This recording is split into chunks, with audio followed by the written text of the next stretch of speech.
Praise the lord. ప్రభువైన యేసుక్రీస్తు నామములో మీకు శుభము కలుగునుగాక. ఈరోజు దేవుని వాగ్దానం, యెహోవా నిన్ను నిత్యము నడిపించును, క్షామకాలమున ఆయన నిన్ను తృప్తిపరిచి నీ ఎముకలను బలపరచును. యెషయా 58వ అధ్యాయము 11వ వచనము.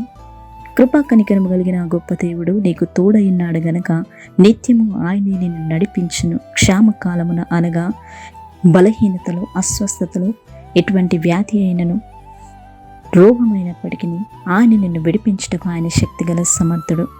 కాబట్టి నా ప్రియ సహోదరి సహోదరులారా, దిగులు పడకుడి, చెడియకుడి. ప్రభు నీకు తోడైనాడు. ఆయన నిన్ను తృప్తిపరచును. నీ బలహీన సమయంలో ఆయన నిన్ను బలపరచును. నీ శరీరంలో సత్తువను, నీ ఎముకలకు బలమును ఆయన అనుగ్రహించును. నిశ్చయంగా ఆయన ద్వారానే నీకు స్వస్థత, విడుదల, నెమ్మది కలుగును. ప్రార్థన. ప్రేమ నమ్మకం కలిగిన గొప్ప తండ్రి, మహోన్నతమైన దేవా, నీకు స్తోత్రములు చెల్లిస్తున్నాం. ఎంతమంది అయితే వ్యాధి చేత, బాధ చేత, రోగం చేత, అస్వస్థతలో ఉండి నీకు మొరపెట్టుకొనుచున్నారో, దయతో ప్రతి ఒక్కరి ప్రార్థన మీరు ఆలకించండి, సహాయం దయచేయండి. నీవే స్వస్థపరచు దేవుడవు, విడిపించుటకు శక్తిగల సమర్థుడవు.